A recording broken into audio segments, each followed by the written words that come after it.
লা ইয়াজনি যানি হিনা ইয়াজনি ওয়া হুয়া মুমিন। আল্লাহর রাসূল বলেন, জিনাকার যখন জিনা করে তখন ঈমানের হালতে জিনা করে না। তার মানে হলো যত কবিরা গুনাহ বান্দা করে, কবিরা গুনার সময় ঈমান তার সাথে থাকে না। যখন বান্দা গুনাহ করে তখন তার ঈমানটা তার থেকে আলাদা হয়ে যায়। সাহাবীরা জিজ্ঞাসা করেছে, ওগো সরকার, ওগো সরদার, গুনাহ যখন করে তখন ঈমান কই যায়? আল্লাহর রাসূল বলেছেন, ঈমানটা তখন মেঘমালার মতো মাথার উপরে চলে যায়। হাকিকাতুল ঈমানি নূরুন ওয়া হাকিকাতুল মাসিয়াতি যুলমাতুন। ঈমানের হাকিকত হলো আলো, আর গুনার হাকিকত হলো অন্ধকার। আলো আর আধার দুইটা কখনো এক জায়গায় হয় না। কেউ যদি গুনায় অভ্যস্ত হয়ে যায় তখন তার ঈমান তার সাথে থাকে না। আর যখন কেউ ঈমানের আলোয় উদ্ভাসিত হয়ে যায় তখন সে গুনাহ করতে পারে না। এটা হায়াত ক্যাপিটাল থেকে লস প্রজেক্ট। এইটা আমার হায়াত থেকে হারায় গেল। আজকের রজনীটা আপনার হায়াত থেকে ফুরায় গেল, তার মানে আপনি লস প্রজেক্টে আছেন।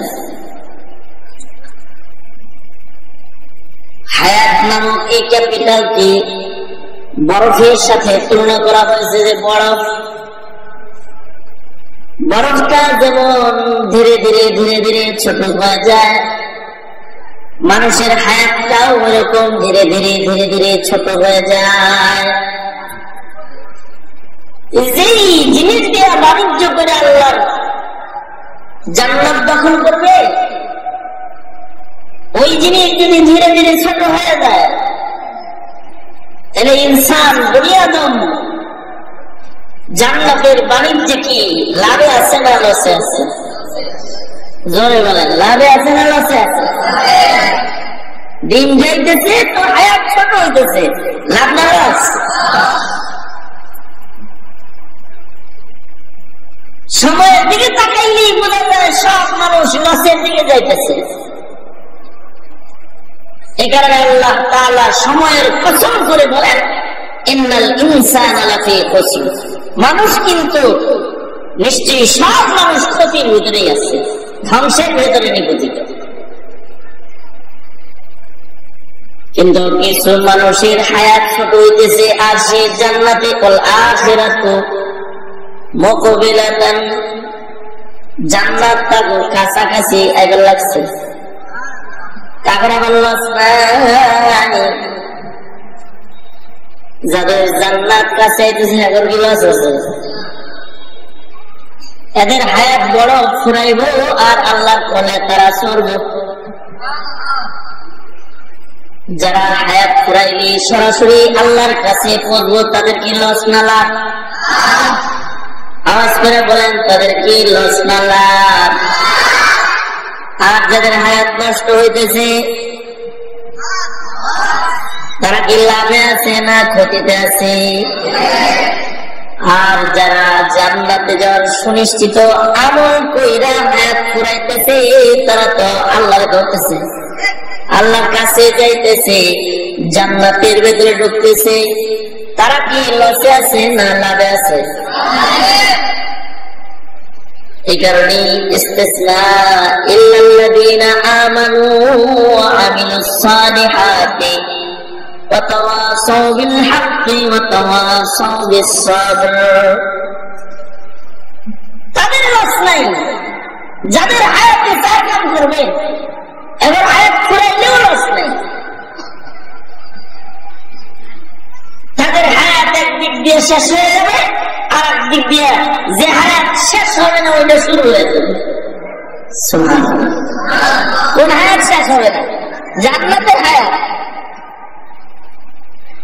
আখিরাতের হায়াত যেটা শেষ হবে না, নকল ফুরায় যাবে, আসলের মালিক হয়ে যাবে, তার তো লস নাই। কিন্তু যার কাছে ছিল নকল, এটা শেষ, আসলের পুঁজি হায়াতে করে নাই, খাসিরাত দুনিয়া ওয়াল আখিরাহ, তার তো দুনিয়াও বরবাদ হয়েছে, আখিরাতও বরবাদ হয়েছে। কিন্তু যারা দুনিয়ার হায়াতে 4 কাম ধরছে, কয় কাম? 4 গুণ অর্জন করছে, 4টা কামরে ধরছে, এদের হায়াত ঘুরাইলে সমস্যা নাই, ওরা স্থায়ী হায়াতের লাইন খুলছে। 1 নম্বর গুণ, যাদের ধ্বংস নাই, যাদের হায়াত শেষ হইলে সমস্যা নাই, যাদের মৃত্যু কাছাকাছি এলে কোনো বেজাল নাই, যাদের হায়াতের পুঞ্জি তাড়াতাড়ি পুরা গেল কোনো সমস্যা নাই। যে গুণওয়ালাদের হায়াত ফুরাইলে সমস্যা নাই, ওই গুণগুলোর ভেতরে 1 নম্বর গুণ হলো দৌলতে ঈমান। ঈমানের গুণ যার আছে এর ধ্বংস নাই। বিশ্বকাপের কামাতে থাকলে কিনব, যদি ঈমান না থাকে তাহলে ধ্বংসের থেকে খালি।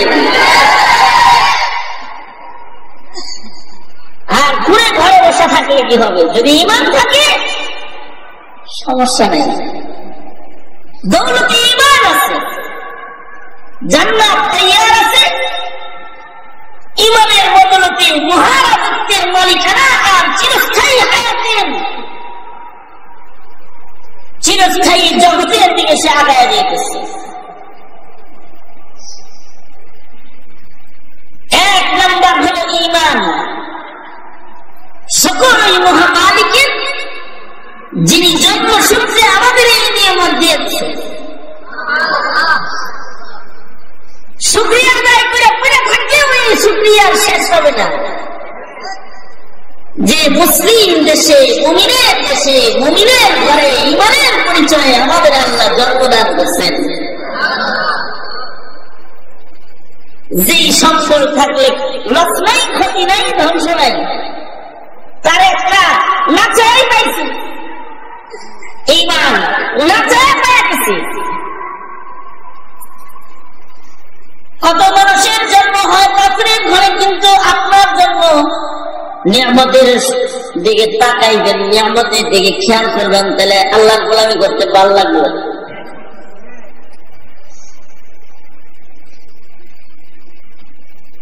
আল্লাহ তাআলা দৌলতে ঈমান দান করেছেন। দৌলতে ঈমানের চাইতে বড় নিয়ামত আর হয় না। দৌলতে নিয়ামত, দৌলতে ঈমান একটা আযীমুশ শান নিয়ামত। এই নিয়ামত যার মালিক হয়ে গেল, যে এই নিয়ামত পেয়ে গেল, সে তো আল্লাহকে পেয়ে গেল।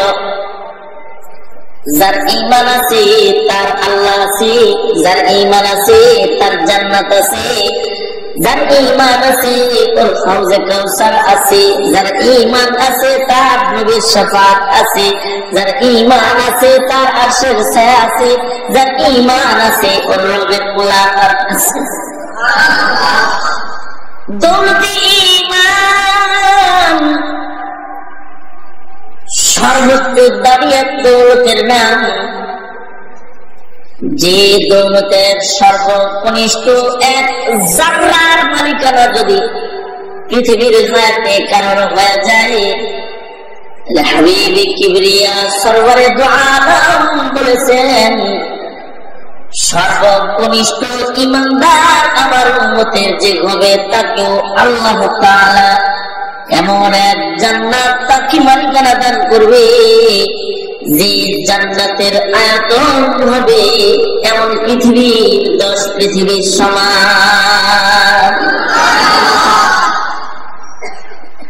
শুধুই মাত্র দৌলতে ঈমানের বদলায়। কোন সময় চিন্তা করছি যে মুসলিম ঘরে জন্মাইছি?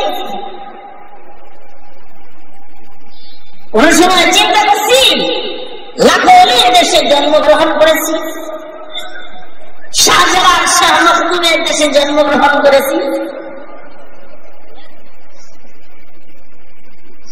হাফিজ জিপির দেশে জন্মগ্রহণ করেছি, আল্লামা আজিজুল হক আর মুফতি আমিনীর দেশে জন্মগ্রহণ